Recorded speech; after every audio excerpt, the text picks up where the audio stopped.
Hello everyone, welcome to T1 academy. I am Sudheer Kumar. Daily current అఫైర్స్లో భాగంగా మనం ఈరోజు సెప్టెంబర్ 22కి సంబంధించిన వేరియస్ కరెంట్ అఫైర్స్ ఏవైతే న్యూస్లో ఉన్నాయో వాటి గురించి ఇన్ డీటెయిల్గా చూద్దాము. ముందుగా మనం క్వశ్చన్ ఆఫ్ ది డేలో భాగంగా నిన్నటి క్వశ్చన్కి ఈరోజు ఆన్సర్ చూస్తాం. కానీ సో క్వశ్చన్ ఏంటి, మనకి క్వశ్చన్ వచ్చేసి which state launched the Anbu Karangal scheme ఏ స్టేట్ లాంచ్ చేసింది అని అడుగుతున్నాడు. Option A Kerala, option B Karnataka, option C Tamil Nadu, option D Andhra Pradesh. Option C is the correct answer. Tamil Nadu Anbu Karangal అనే స్కీము తమిళనాడు లాంచ్ చేయడం జరిగింది. ఎవరైతే అనాథ పిల్లలు ఉంటారో వాళ్ళకి 2000 రూపీస్ అనేటివి స్టైఫండ్గా ప్రతి నెల ఇవ్వడం జరుగుతుంది. Okay, option C is the correct answer. Let's see the question of the డేలో భాగంగా ఈరోజు క్వశ్చన్కి ఆన్సర్ అనేది మీరు కామెంట్ సెక్షన్లో తెలియజేయండి. సో క్వశ్చన్ ఏంటి, which film has been selected as India's official entry to the Oscars 2026. మనకి ఆస్కార్స్ 2026లో ఇండియా నుంచి అఫీషియల్గా ఎంట్రీ అయినటువంటి మూవీ ఏది అని అడుగుతున్నాడు. Okay, option A the disciple, option B home bound, option C Jallikattu, option D Chhello show. So దీనికి సంబంధించిన answer మీరు కామెంట్ సెక్షన్లో తెలియజేయండి. So let's see the today's topics. ఈరోజు కనుక టాపిక్స్ కనుక చూసుకున్నట్లయితే మనకు H1B వీసా చాలా ఇంపార్టెంట్. సో H1B వీసాకు సంబంధించి చూద్దాము. అదేవిధంగా అదమ్య ఫాస్ట్ పెట్రోల్ వెహికల్ న్యూస్లో ఉండడం జరిగింది. నెక్స్ట్ వచ్చేసి దాదాసాహెబ్ ఫాల్కే అవార్డు ఎవరికి రావడం జరిగింది ఏంటి అనేది చూద్దాము. నెక్స్ట్ జనరేషన్ GST రిఫార్మ్స్ గురించి చూద్దాము. Carbon dioxide emissions drop in 2025 దేంట్లో అనేది చూద్దాము. నెక్స్ట్ జావారి టెంపుల్ ఎందుకు న్యూస్లో ఉంది, సో ఆ టెంపుల్ ఎవరు కన్స్ట్రక్షన్ చేశారు లాంటి డీటెయిల్స్ చూద్దాము. ఇంటర్నేషనల్ డే ఆఫ్ పీస్ 2025 ఏ రోజున సెలబ్రేట్ చేస్తారు, అదేవిధంగా థీమ్ ఏంటి అనేది చూద్దాం. నెక్స్ట్ లార్జ్ డాటా బ్యాంక్ 2.0 అనేది లాంచ్ చేయడం జరిగింది. సో దానికి సంబంధించి ఇండియా డిజిటల్ ట్రేడ్ గురించి చూద్దాము. Next industrial park rating system 3.1 తీసుకురావడం జరిగింది. ఏ మినిస్ట్రీ వాళ్ళు తీసుకొచ్చారు, అదేవిధంగా మనకి రేటింగ్ సిస్టంలో ఏమేమి పొందుపరిచారు అనేది చూద్దాం. నెక్స్ట్ వచ్చేసి world rhino day 2025. Okay, so దీనికి సంబంధించిన డీటెయిల్స్ చూద్దాం. The first current affair is H1B visa. So మనకి అమెరికాకు సంబంధించి ఎవరైతే నైపుణ్యాలు కలిగి ఉంటారో అక్కడ ఉన్నటువంటి బిగ్ టెక్ కంపెనీస్ ఏవైతే ఉన్నాయో, టెక్నాలజీ కంపెనీస్ ఏవైతే ఉన్నాయో, ప్రపంచ నలుమూలల ఎవరైతే స్కిల్డ్ పర్సన్స్ ఉంటారో వారు అమెరికాకి ఈ H1B వీసా కింద వెళ్ళడం జరుగుతుంది. అంటే అక్కడ ఉన్నటువంటి కంపెనీలు హైర్ చేసుకోవడం జరుగుతుంది ఎక్స్పర్ట్ నాలెడ్జ్ పర్సన్స్ని. ఎందులో భాగంగా H1B వీసాలో భాగంగా. సో ఈ H1B వీసా యొక్క ఫీజు అనేది సడన్గా $1,00,000 పెంచడం జరిగింది. ఓకే, సంవత్సరానికి ఫీజు వచ్చేసి అంటే H1B వీసా కావాలి అంటే $1,00,000 అనేది కట్టాలి అని చెప్పేసి మొన్న అమెరికాకు సంబంధించినటువంటి ప్రెసిడెంట్ డొనాల్డ్ ట్రంప్ ఎవరైతే ఉన్నారో తను సిగ్నేచర్ చేయడం జరిగింది. సో దానికి కాంగ్రెస్ అప్రూవల్ కూడా కావాలి. So that is another story. కాకపోతే H1B వీసాకు సంబంధించి ఏంటి అనేది చూద్దాం. సో చెప్పాను కదా, H1B వీసా ఎవరికి జారీ చేస్తారు, ఇది ప్రముఖంగా అమెరికా దేశానికి సంబంధించినటువంటి వీసా ప్రాసెస్ అన్నమాట. సో H1B వీసా అనేది బేసిక్గా టాలెంట్ ఉన్నటువంటి పర్సన్స్ ఎవరైతే ప్రపంచ నలుమూలలో ఉంటారో సో వాళ్ళకి ఎంప్లాయ్మెంట్ కింద H1B వీసా ఇవ్వడం జరుగుతుంది. సో దీని యొక్క ఫీజు 2000 వరకు, $1,500 నుంచి $2,000 వరకు ఉండేది. అయితే దాన్ని $1,00,000 చేయడం వల్ల ఇండియా మీద పెనుగా ఎక్కువగా ఇంపాక్ట్ పడనుంది. ఓకే, సో బేసిక్గా US president signed a proclamation of to raise H1B visa fee అనేది పెంచడం జరిగింది. సో బేసిక్గా $1,500, $2,000, $3,000 ఉండేది. కాకపోతే ఇప్పుడు ఏంటి అంటే దాన్ని $1,00,000 చేయడం జరిగింది. So non immigrant visa allow US firms to hire foreign skilled work force specially occupation. So IT, engineering, science, medicine, finance related ఎవరైతే ఉన్నారో వారంతా కూడా ఈ H1B వీసా ద్వారా అక్కడికి వెళ్ళడం జరుగుతుంది. సో బేసిక్గా H1B వీసా రావడం అనేది 3 ఇయర్స్కి ఇవ్వడం జరుగుతుంది.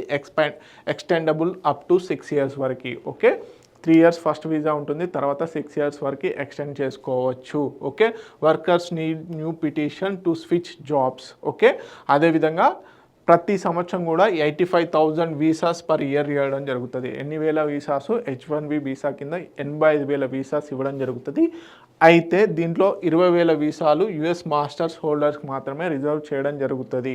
అయితే ఇంకో విషయం ఏంటంటే ఈ H1B వీసాలు దాదాపుగా 70% ఆఫ్ ది H1B వీసాస్ వచ్చేసి ఇండియన్స్ మాత్రమే కలిగి ఉండడం జరిగింది. దీని తర్వాత యుఎస్కి సంబంధించి చైనా వాళ్ళు ఎవరైతే ఉన్నారో చైనా వాళ్ళు వచ్చేసి 12-13% మాత్రమే ఉంది. So Indian professionals IT sector మీద చాలా ఎక్కువగా ఇబ్బంది పడే ఛాన్స్ ఉంది. ఎందుకంటే $1,00,000 అంటే దాదాపుగా 90 లక్షల వరకు, 85 లక్షల నుంచి 90 లక్షల వరకు కూడా ఫీజు కట్టాలి. అంటే బేసిక్గా అంత ఫీజు కట్టి వెళ్ళడం వల్ల అక్కడ సంపాదించింది ఏమీ ఉండదు. సో అందుకని చెప్పేసి ఇప్పుడు బేసిక్గా ఏంటంటే అక్కడ టాలెంట్ పర్సన్స్ అన్న ఉద్దేశంతోనే వచ్చి అక్కడ లోకల్స్కి రావాల్సిన జాబ్స్ని కూడా బేసిక్గా H1B వీసా ద్వారా దాన్ని కొల్లగొడుతున్నారు అని చెప్పేసి ప్రధాన ఆరోపణ, ట్రంప్ యొక్క ఆరోపణ. సో దాంట్లో భాగంగానే ఇప్పుడు వీసా ఫ్రీ ఏదైతే ఉందో వీసాని ఫీ అనేది పెంచడం జరిగింది. This is all about H1B visa. Okay, let's see another current affair. Adamya commission at Paradip port. మనకి ఒడిశాలోని పారాదీప్ పోర్ట్ దగ్గర ఈ అదమ్య ఇండియన్ కోస్ట్ గార్డ్కి సంబంధించినటువంటి ఫాస్ట్ పెట్రోల్ వెహికల్ ఏదైతే ఉందో దాన్ని కమిషన్ చేయడం జరిగింది. అఫీషియల్గా ఇండియన్ కోస్ట్ గార్డ్కి అప్పచెప్పడం జరిగింది. దీన్ని నిర్మించిన వాళ్ళు, ఈ అదమ్య ఫాస్ట్ పెట్రోల్ వెహికల్ని నిర్మించిన వాళ్ళు ఎవరు అంటే Goa shipyard limited. Okay, Goa shipyard limited వాళ్ళు నిర్మించడం జరిగింది. సో బేసిక్గా మనకి ఈస్ట్ కోస్ట్ ఏదైతే ఉందో ఈస్ట్ కోస్ట్ని బేసిక్గా ఎక్కువగా సెక్యూర్ చేయడం కోసం అని చెప్పేసి, ఇటు మనకి విశాఖపట్నం పోర్టు ఇవన్నీ ఇంపార్టెంట్ పోర్ట్స్ ఉన్నాయి కాబట్టి దాన్ని బేసిక్గా సెక్యూర్ చేయడం కోసము, ఫాస్ట్గా పెట్రోలింగ్ చేయడం కోసం అని చెప్పేసి, ఇండియన్ కోస్ట్ గార్డ్ కోసం అని చెప్పేసి అదమ్య వర్షన్లో 8 మొత్తం అదమ్య వర్షన్స్లో ఎన్ని ఫాస్ట్ పెట్రోల్ వెహికల్స్ తీసుకురావాలనుకున్నారు, 8 ఫాస్ట్ పెట్రోల్ వెహికల్స్ తీసుకురావాలనుకున్నారు. దాంట్లో మొదటి విడతలో మొదటిది కమిషన్ చేయడం జరిగింది. ఓకే, దీంట్లో 60% ఆఫ్ ది ఇండిజినస్ టెక్నాలజీని యూజ్ చేయడం జరిగింది. అంటే దీంట్లో వాడినటువంటి విడి భాగాలు ఏవైతే ఉన్నాయో అవి పూర్తిగా 60% వరకు ఇండియాలోనే తయారయ్యడం జరిగింది. So it's represents Atmanirbhar Bharat. Okay, let's see in detail. Okay, Indian coast guard ship ICGS Adamya. Okay, the first of 8 Adamya class fast patrol వెహికల్స్లో ఇది ఒకటనమాట. సో ఎక్కడ కమిషన్ అవ్వడం జరిగింది? పారాదీప్ పోర్ట్, ఒడిశాలో.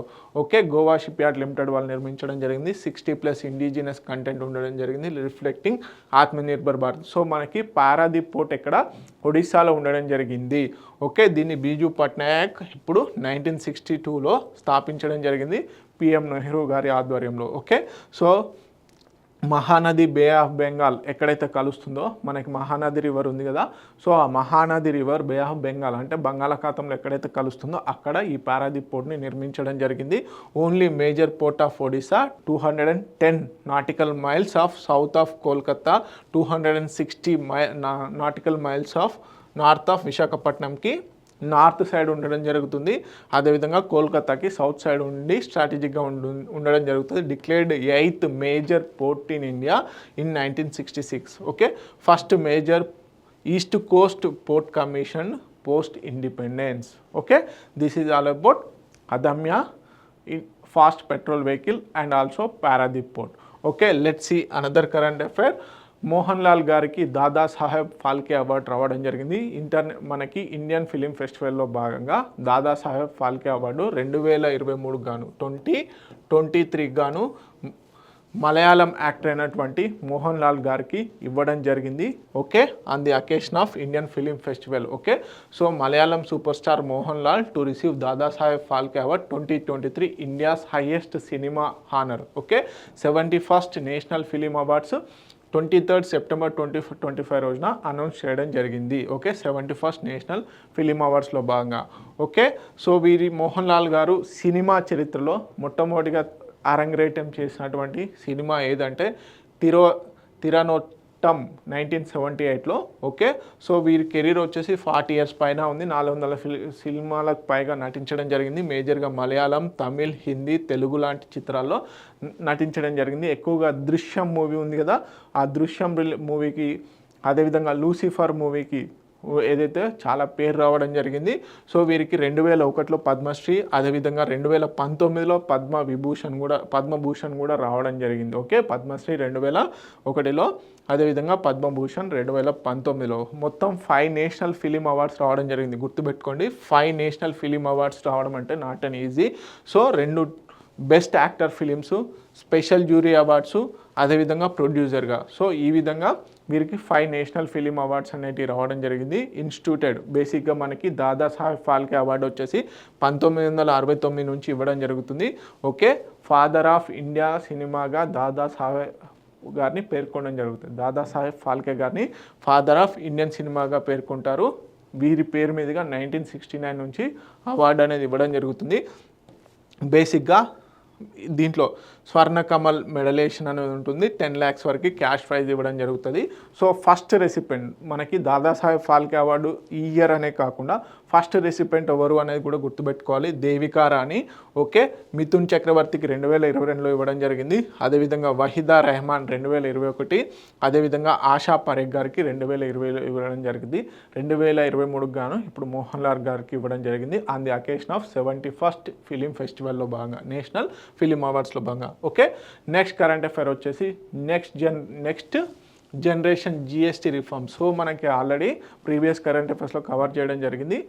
జిఎస్టీలో ప్రధానంగా స్లాబ్స్ ఉంటాయి కదా, మనకి 101 కాన్స్టిట్యూషనల్ అమెండ్మెంట్ ద్వారా మనకి ఏంటి goods and services tax, various indirect ట్యాక్సెస్ని కలిపి జిఎస్టీగా తీర్చిదిద్దడం జరిగింది. దీంట్లో మనకి central GST, integrated GST, state GST, so ఇలా రకాలు ఉండడం జరిగింది. సో దీంట్లో స్లాబ్స్ వచ్చేసి 5%, 12%, 18%, అదేవిధంగా మనకి 28% ఈ విధంగా ఉండేది కదా. సో దీంట్లో స్లాబ్స్ అనేటివి రెడ్యూస్ చేసి కేవలం ఇప్పుడు నెక్స్ట్ జనరేషన్ జిఎస్టీ రిఫార్మ్స్లో భాగంగా కేవలం 5% స్లాబు, అదేవిధంగా 18% స్లాబ్స్ మాత్రమే ఉంచడం జరిగింది. ఓకే, ఏవైతే 12% అండ్ 28% స్లాబ్స్ ఉన్నాయో వాటిని రిమూవ్ చేయడం జరిగింది. Okay, let's see what are the next generation GST reform. దీనివల్ల 1200 బేసిక్గా 350cc బైక్కి అదేవిధంగా చాలా చేంజెస్ రావడం జరిగింది. ఏదైతే లోయర్ మిడిల్ ఇన్కమ్ ఫ్యామిలీస్కి కానీ, middle income families, below poverty line ఉన్నటువంటి ఫ్యామిలీస్కి హెల్ప్ అయ్యే విధంగా నిత్యావసరాలు డైలీ గూడ్స్ ఏవైతే ఉంటాయో వాటిపైన ఎక్కువగా జిఎస్టీ అనేది తగ్గడం జరిగింది. Okay, so this will increase the consumption and also expenditure of the consumer. Okay, so announced by the PM Narendra Modi గారు. ఓకే, జిఎస్టీ బచత్ ఉత్సవ్ అని చెప్పేసి. ఓకే, 5% స్లాబ్ అండ్ అదేవిధంగా 18% స్లాబ్స్ ఉండడం జరిగింది. Lower cost food essential goods ఏవైతే ఉంటాయో వాటన్నిటిని కూడా దాదాపుగా 0%, అదేవిధంగా 5% ఆఫ్ జిఎస్టీ ఉండడం జరిగింది. దీని ద్వారా ఏంటి సేవింగ్స్ పాయింట్ ఆఫ్ వ్యూలో కనుక చూసుకున్నట్లయితే 2.5 lakh crore పర్ ఇయర్ అనేది ప్రజలకి మిగులుతుంది. అంటే 2.5 lakh crore వరకు జిఎస్టీ రూపకంగా, అంటే ఏదైతే ఇన్ని రోజులు పే చేశారో అవన్నీ కూడా ఇప్పుడు తగ్గుతాయి. కాబట్టి వాళ్ళ యొక్క సేవింగ్స్, ప్రజల యొక్క సేవింగ్స్ అనేవి బేసిక్గా మిగులుతాయి. ఎంఎస్ఎంఈకి simplified compliance and reduced tax burden ద్వారా ఎంఎస్ఎంఈ సెక్టార్కి బూస్ట్గా పనిచేస్తుంది. సో స్వదేశీ పుష్, ఐ బై స్వదేశీ, అదేవిధంగా ఐ సెల్ స్వదేశీ అని చెప్పేసి కూడా నినాదాన్ని ఇవ్వడం జరిగింది. అంటే ఇండిజినస్గా దేశంగా ఏవైతే ఉత్పత్తులు ఉన్నాయో వాటిని ఇంపోర్ట్ చేసుకున్నటువంటి కాకుండా మనకి మేక్ ఇన్ ఇండియాలో భాగంగా తయారైనటువంటి వస్తువులు ఏవైతే ఉన్నాయో వాటినే కొనండి. సో వాటి వల్ల దేశానికి అభివృద్ధి జరుగుతుంది అని చెప్పేసి ఐ బై స్వదేశీ, ఐ సెల్ స్వదేశీ అనే నినాదాన్ని కూడా తీసుకురావడం జరిగింది. సో దీన్ని బట్టి చాలామంది, నేను కూడా పర్సనల్గా రికమెండ్ చేసేది ఏంటంటే మేక్ ఇన్ ఇండియా ఉన్నటువంటి వస్తువులు మాత్రమే కొనండి.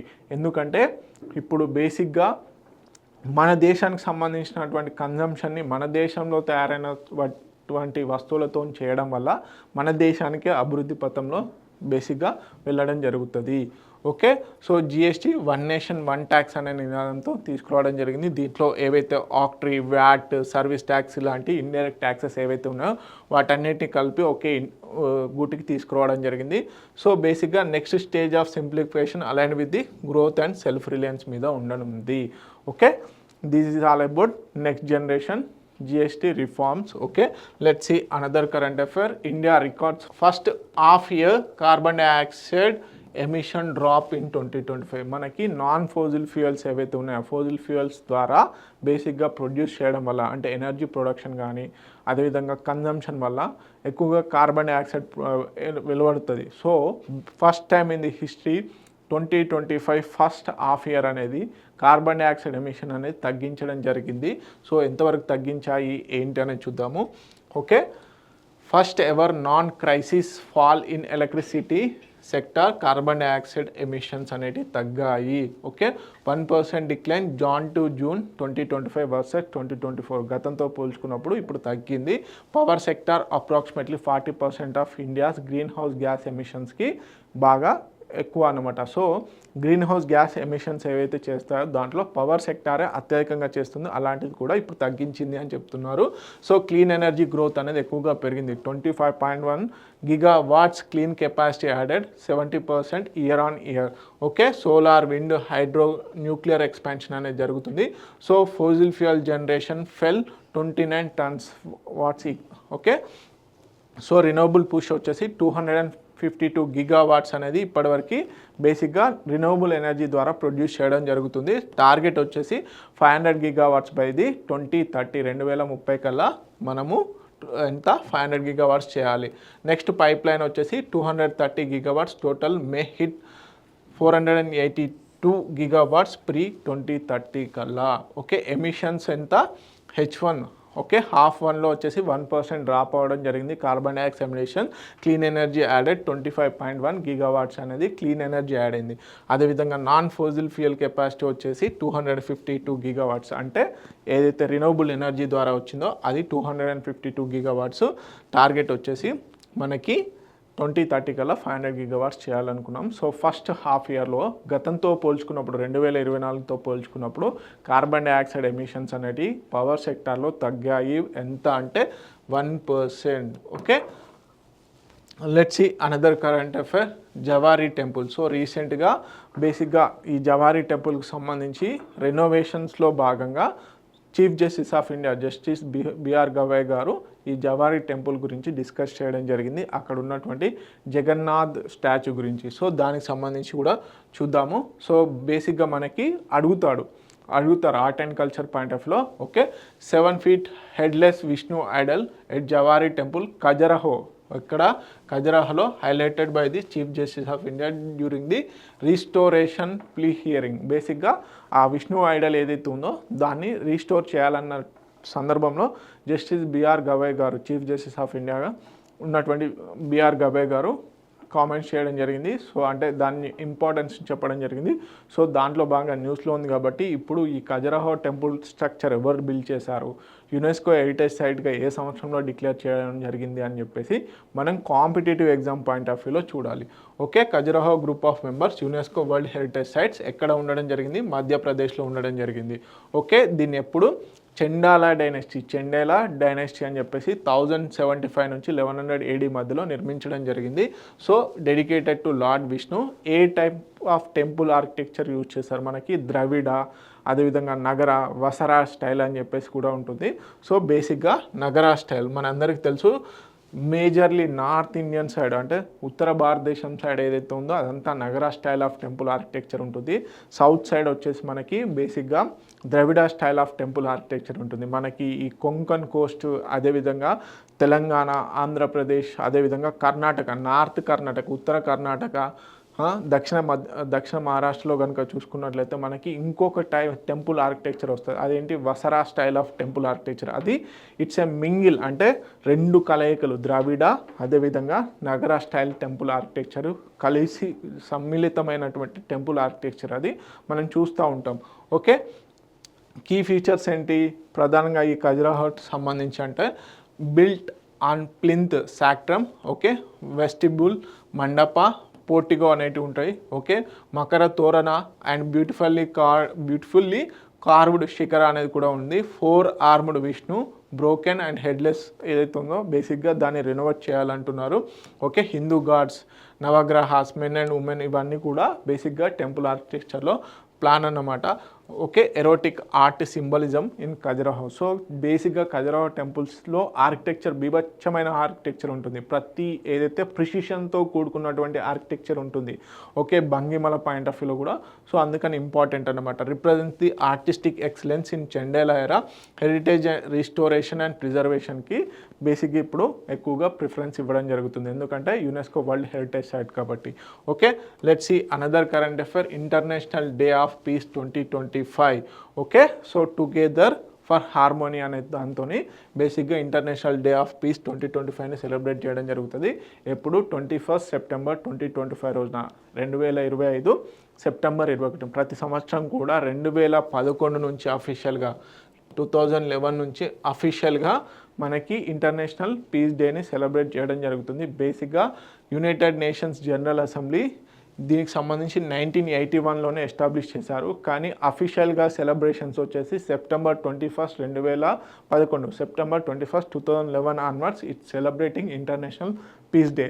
Okay, year theme is also important for the important dates. Act now for a peaceful world, or act now for a peaceful world అని చెప్పేసి 2025 యొక్క థీము. ఓకే, పీస్ బిల్ బేసిక్గా జపాన్ గిఫ్ట్ ఇవ్వడం జరిగింది, rung annually United Nations headquarters. So బేసిక్గా September 21 రోజున United Nations head quarters, ఐక్యరాజ్య సమితి హెడ్ క్వార్టర్స్ ఎక్కడైతే న్యూయార్క్లో ఉందో అక్కడ ఈ పీస్ బిల్ అనేది బేసిక్గా మోగించడం జరుగుతుంది. అది ఎవరు గిఫ్ట్గా ఇచ్చారు? జపాన్ ఇవ్వడం జరిగింది. Observed globally with cultural programmes, dialogue, peace marches ఇవన్నీ చేయడం జరుగుతుంది. సో ఎందుకు ఇంటర్నేషనల్ పీస్ డే యొక్క సెలబ్రేషన్స్ ఎందుకు చేస్తారంటే ప్రపంచ శాంతికి సంబంధించి అవేర్నెస్ క్రియేట్ చేయాలి, శాంతి మీద ఉన్నటువంటి ఇంపార్టెన్స్ని పెంచాలి, దానికి సంబంధించి అవేర్నెస్ క్రియేట్ చేయాలి అని చెప్పేసి చేయడం జరుగుతుంది. Proactive efforts to counter violence, అదేవిధంగా discrimination and hate, promotes empathy, cooperation and diversity, అదేవిధంగా peace has the active pursuit of the justice, equality and sustainability. Okay, next current affair కనుక చూసుకున్నట్లయితే మనకు India secure exclusive rights for polymetallic sulphides. So బేసిక్గా ఈ polymetallic సల్ఫైడ్స్కి సంబంధించి international seabed authority, ఎవరు? International seabed authority బేసిక్గా 10,000 స్క్వేర్ కిలోమీటర్స్ వరకు, 10,000 స్క్వేర్ కిలోమీటర్స్ ఏదైతే ఏరియా ఉందో దానికి సంబంధించిన ఇండియన్ ఓషన్లో సంబంధించినటువంటి ఏరియాను ఈ పాలీమెటాలిక్ సల్ఫైడ్స్ని ఎక్స్ప్లోరేషన్ చేయొచ్చు అని చెప్పేసి ఇండియాకి రైట్స్ ఇవ్వడం జరిగింది. మనకి బేసిక్గా సీ ఎక్స్ప్లోరేషన్స్లో ఈ మెటాలిక్ సల్ఫైడ్స్ కానీ అదేవిధంగా పాలీమెటాలిక్ నోడిల్స్ అని ఉంటాయి. సో దీనికి సంబంధించి international seabed authority so exploration point of వ్యూలో ఆయా దేశాలకు సముద్రంలో ఉన్నటువంటి ఏరియాని బేసిక్గా అప్పగించడం జరుగుతుంది. దాంట్లో భాగంగానే ఇప్పుడు ఇంటర్నేషనల్ సీబెడ్ అథారిటీ ఇండియాకి ఆల్రెడీ పాలీమెటాలిక్ నోడిల్స్కి సంబంధించి 2 lakh స్క్వేర్ కిలోమీటర్స్, ఎంత? 2 lakh స్క్వేర్ కిలోమీటర్స్ సంబంధించినటువంటి ఏరియాని పాలీమెటాలిక్ నోడిల్స్కి ఇవ్వడం జరిగింది.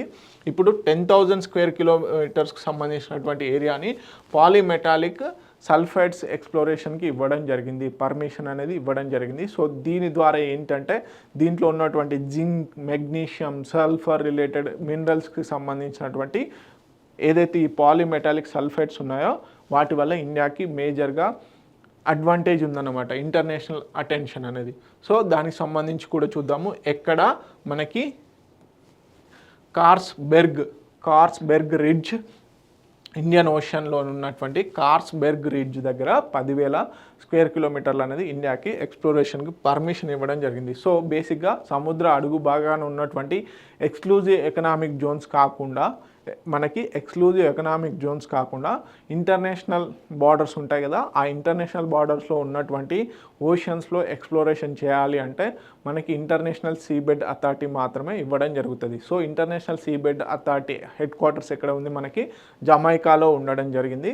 సో అది బేసిక్గా పర్మిషన్స్ ఇవ్వడం జరుగుతుంది ఇంటర్నేషనల్ వాటర్ పైన ఎక్స్ప్లోరేషన్ చేయడం కోసం అని చెప్పేసి. Okay, first nation to hold 2 polymetallic sulphides exploration contracts with the international seabed authority. So దీనికి సంబంధించి 10,000 స్క్వేర్ కిలోమీటర్లకు గాను ఇక్కడ కార్స్బెర్గ్ రిడ్జ్ దగ్గర, ఇండియన్ ఓషన్ కార్ల్స్బర్గ్ రీజియన్ దగ్గర ఇవ్వడం జరిగింది. సో దీనికి సంబంధించి 50 years అగ్రిమెంట్ అనేది జరిగింది.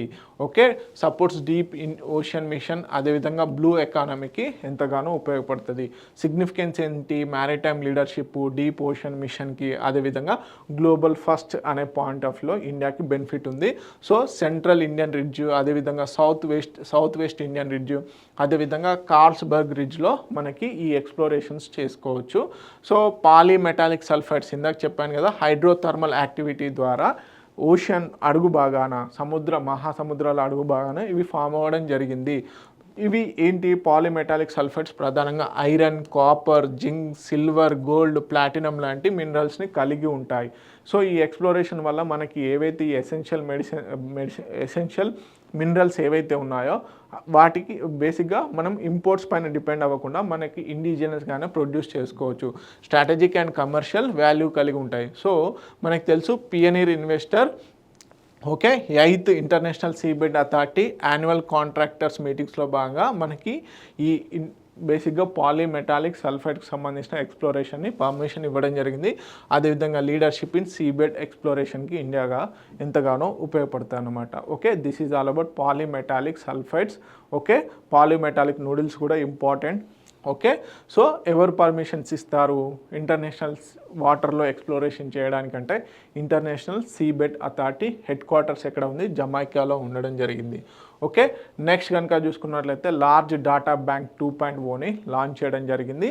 Okay, to strengthen India's digital trade. Okay, digital trade ఏదైతే ఉందో దాన్ని ఇంకెక్కువగా బలోపేతం చేయడం కోసం అని చెప్పేసి లార్జ్ డాటా బ్యాంక్ పాలసీ 2.1 తీసుకురావడం జరిగింది. Let's see highlights. ఓకే, ఎప్పుడు అనౌన్స్ చేశారు? September 2025 రోజున. Okay, so union minister Piyush Goyal గారు బేసిక్గా మేక్ ఇన్ ఇండియా 10 years సెలబ్రేషన్స్లో భాగంగా, మేక్ ఇన్ ఇండియా స్టార్ట్ అయ్యి 10 years సెలబ్రేషన్ చేసుకున్నటువంటి సందర్భంలో లార్జ్ డాటా బ్యాంక్ 2.1 తీసుకురావడం జరిగింది. Enhances supply chain efficiency, real time tracking and export competitiveness. Okay, so బేసిక్గా ఇప్పుడు ఎక్స్పోర్ట్స్లలో కానీ మిగతా ఇతరత్ర ట్రేడ్ రిలేటెడ్గా డిజిటల్ బ్యాంక్ అనేది చాలా ఇంపార్టెంట్. సో దానికి సంబంధించి ఇది ఎంతగానో ఉపయోగపడుతుంది.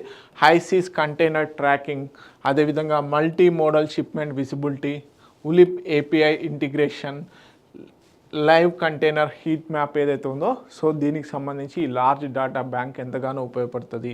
సో ఇలాంటి లార్జ్ డాటా బ్యాంక్ 2.0 పాలసీ తీసుకురావడం వల్ల ఏం అడ్వాంటేజెస్ అంటే, సిగ్నిఫికెన్స్ ఏంటి అంటే, బూస్ట్ ఎక్స్పోర్ట్ కాంపిటేటివ్నెస్, అంటే ఇతర దేశాలతో పోటీ పడే ఛాన్స్ ఇంకెక్కువగా పెరుగుతుంది. ఓకే, అదేవిధంగా empower MSMEs and startups. Next వచ్చేసి సపోర్ట్స్ వికసిత్ భారత్ 2047 అండ్ ఆత్మనిర్భర్ భారత్ ఏదైతే అనుకుంటున్నామో దానికి లార్జ్ డాటా బ్యాంక్ 2.0 ఎంతగానో ఉపయోగపడుతుంది. ఫ్యూచర్లో ఇంకెక్కువగా చేసుకోవచ్చు అనమాట. సింపుల్గా ట్రేడ్, ఇంటర్నేషనల్ ట్రేడ్ చేయాలి అంటే ఈ డాటా బ్యాంక్ ద్వారా మనకి tracking system, high seas container tracking, multi modal shipment visibility, ULIP API integration, live container heat maps ఏవైతే ఉన్నాయో వీటికి సంబంధించి బేసిక్గా ఇన్ఫర్మేషన్ అనేది షేరింగ్ అనేది స్పీడప్ అవుతుంది. స్పీడప్ అయినప్పుడు ఎలాంటి అయినా పాలసీస్ చేసుకోవాలన్నా కానీ ఈ డాటా చాలా యూజ్ అవుతుంది అనమాట. Okay, let's see another current affair. Industrial park rating system 3.0. Okay, Piyush Goyal గారు లాంచ్ చేయడం జరిగింది. So industrial park rating system 3.0 సంబంధించి ఏమేమి అచీవ్ చేశారు, అదేవిధంగా ఇప్పుడు 3.0లో ఏమేమి తీసుకురానున్నారు అనేది చూద్దాం. ఓకే, ఎప్పుడు లాంచ్ చేయడం జరిగింది? న్యూఢిల్లీ September 2025 రోజున union minister Piyush Goyal occasion 10 years make in India ప్రోగ్రాంలో భాగంగా department for promotion of industries and internal trade with support from Asian development bank. Okay, so 3rd edition pilot బేసిక్గా 2018లో తీసుకురావడం జరిగింది. ఏంటి మనకి ఇండస్ట్రియల్ పార్క్ రేటింగ్ సిస్టమ్ అనేది. తర్వాత 2.0 వచ్చేసి 2021లో తీసుకొచ్చారు. ఇప్పుడు 2025లో 3.1 తీసుకొచ్చారు.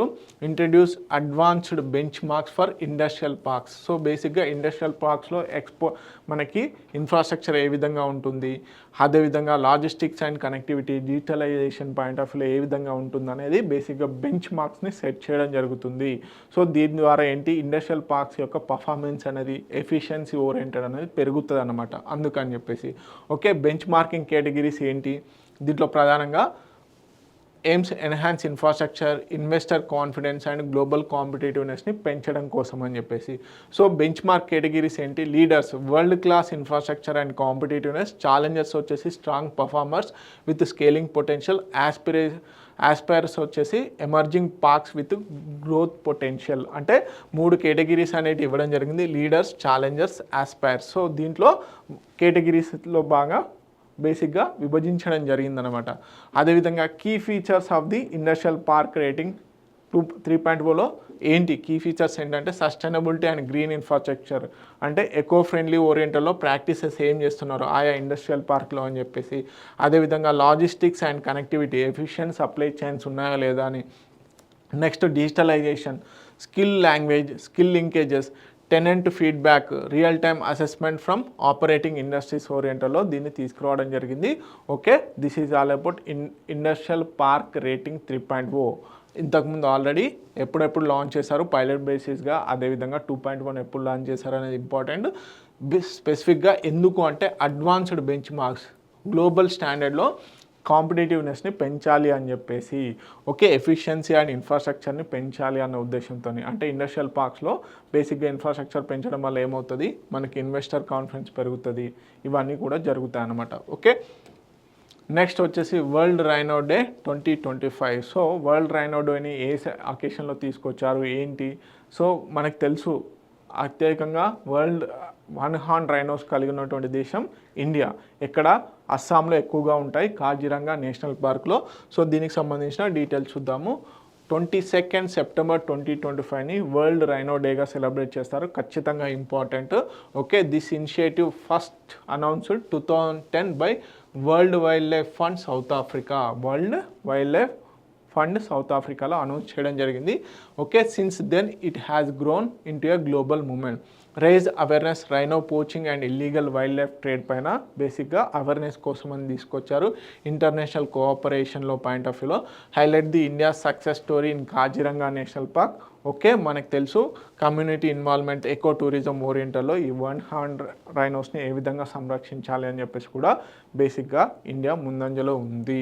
Okay, project rhino, Indian rhino vision 2020, national rhino strategy. Okay, ఇవన్నీ అన్నమాట. మనకి మేజర్ హ్యాబిటాట్ వచ్చేసి కాజిరంగా నేషనల్ పార్క్, అస్సాం.